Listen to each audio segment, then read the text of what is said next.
Hoy vamos a descubrir las claves del poder de tu mente, de cómo puedes reprogramar tu mente, cómo puedes aprovechar tu mente a tu favor para que realmente te ayude en todo lo que tú necesites en tu vida, en alcanzar tus objetivos, en lograr tus metas o en conseguir aquello que anhelas, ¿no?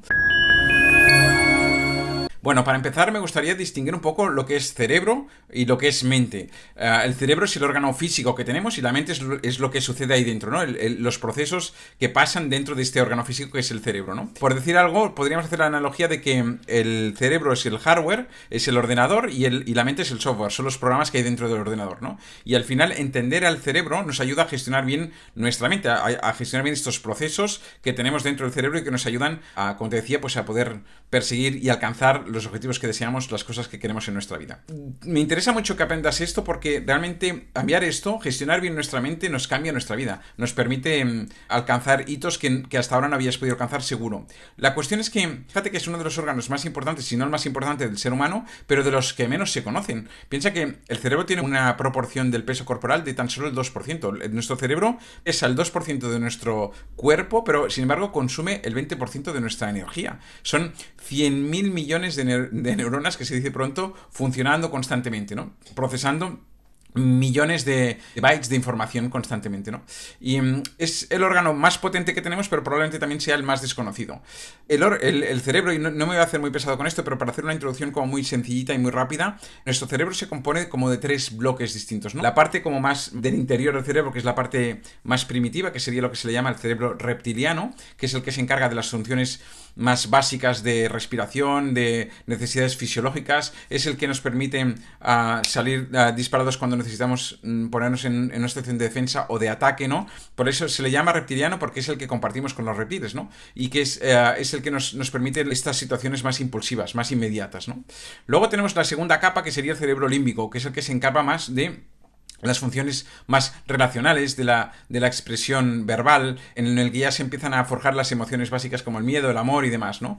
Y el resto de emociones. Y luego finalmente tenemos el neocórtex, que es la parte reciente, entre comillas, en la evolución del ser humano, que es el que se encarga de las funciones racionales, del aprendizaje, del lenguaje, de los movimientos voluntarios, de aquello que nosotros queremos hacer. O sea, es el que genera toda esta parte de la consciencia que nos distingue del resto de seres humanos y por tanto es la que de seres humanos, no, perdón, de seres vivos, de seres de animales, ¿no? Lo que nos distingue de los animales es tener conciencia, es tener esta capacidad de poder racionalizar las cosas, ¿no? Razonar. Esta capacidad de razonar es la que nos ha hecho evolucionar y es la que nos permite, a partir de diferentes conexiones neuronales, poder ir forjando nuevos aprendizajes y aprovechar aprendizajes de otros para implementarlos en nuestra vida y demás, ¿no?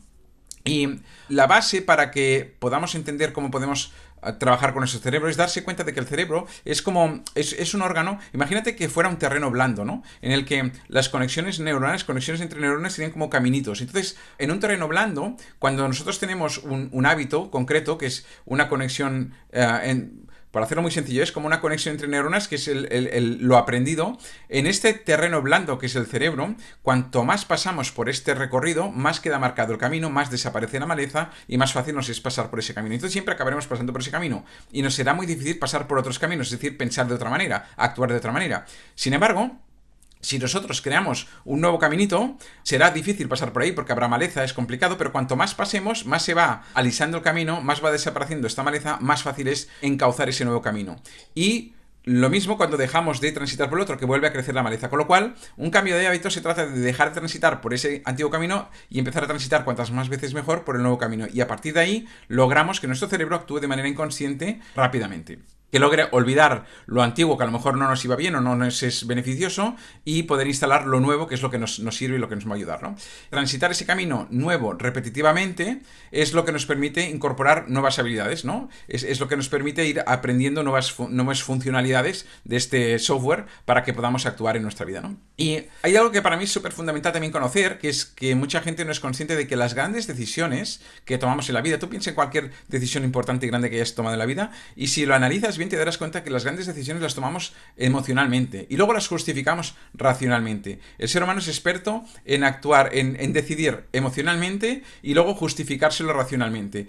Todo lo que hacemos funciona de esta manera, ¿no? Para mí, lo ideal es balancear, tener un equilibrio entre esta parte de razón y emoción, porque la emoción nos da cosas que no nos da la razón y la razón nos da cosas que no nos da la emoción. De hecho, tenemos dos hemisferios que están claramente diferenciados, que uno es más de razón y otro es más de emoción. Pero bueno, no entraremos tan ahí porque no merece la pena. Lo que sí que me interesa es que entendamos qué es el subconsciente, que es esa parte no consciente de nuestro cerebro, que es la potente. Porque hasta que no hagamos consciente nuestro subconsciente, hasta que no lo podamos trabajar, ¿quién lo decía? Esto lo decía Carl Jung, que decía, hasta que no hagas consciente tu inconsciente, este dirigirá tu vida y le llamarás destino. Nuestro inconsciente es brutal, tiene un potencial enorme, espectacular. Y tiene una misión. En el cuerpo humano no hay nada porque sí. La misión de nuestro inconsciente es automatizar procesos. Yo mientras estoy hablando aquí, tengo que poder mantenerme en pie, por ejemplo, y para mantenerme en pie, pues mis músculos tienen que hacer una serie de equilibrios, tengo que poder estar respirando, mi corazón tiene que estar latiendo, puedo estar digiriendo algo que he comido antes, quiere decir que hay toda una serie de procesos automáticos que tiene que hacer nuestro cuerpo, por ejemplo, que si no hubiera esta mente inconsciente haciendo miles y miles y miles o millones de procesos, no podría funcionar todo esto, ¿no? Esta automatización de procesos requiere de que esta parte tan gorda del cerebro inconsciente esté funcionando y funcione muy eficientemente, mucho más rápido y mucho más eficiente que el cerebro consciente. De hecho, el inconsciente sería más el que programa y el consciente el que actúa en base a lo programado, ¿no? Como te decía, si no accedemos ahí, no lograremos grandes cambios. Pero ¿cómo podemos acceder a esta mente inconsciente? Bueno, vayamos primero por entender cómo funciona. Si yo te digo, no pienses en una manzana roja, probablemente sea demasiado tarde, ¿no? Nuestro inconsciente gobierna a nuestro consciente. Piensa que tenemos 65.000, está demostrado ya científicamente que tenemos del orden de 65.000 pensamientos al día, de los cuales entre el 95 y el 98% son inconscientes. Solo entre el 2 y el 5% de nuestros pensamientos son conscientes. O sea que el 95% de lo que hacemos lo hacemos sin conciencia. Y además, de todo esto que hacemos, la mayoría es repetido el día anterior. O sea, vamos como con unos mantras permanentes que nos ayudan a poder sostener todas estas acciones que decíamos inconscientes y estos mecanismos que necesita nuestro cuerpo, ¿no? Y fíjate que hay algo curioso, que si tú te quieres comprar un coche o una moto, lo que sea, cuando vas poniendo la atención en aquello que tú quieres comprarte, de golpe empiezas a ver por la calle más coches de este tipo. Y si es de un cierto color, encima los verás de ese color, ¿no? O cuando vas a tener un bebé o tu pareja se queda embarazada, empiezan a aparecer cochecitos de bebé y bebés por todas partes, ¿no? O si te fracturas una pierna, ¿no? Que aparecen más muletas que de costumbre por la calle, ¿no? Y esto es porque nuestro cerebro inconsciente determina el foco sobre lo que queremos ver. O sea, nosotros no vemos lo que hay en la vida, vemos una visión súper sesgada de lo que hay, una versión de la realidad, fruto del sesgo, del filtro que hace nuestro cerebro en función de nuestros intereses, porque esto convendrás conmigo que es así, a ti supongo que también te ha pasado, cuando te centras en algo ves mucho más de eso y no ves otro, y eso estaba igualmente, pero no lo hubieras visto porque no tenías la atención centrada ahí, ¿no? Esto se llama sistema de activación reticular. Pero si esto es así, ¿qué pasa si quieres ver oportunidades en la vida? Pues que vas a ver oportunidades.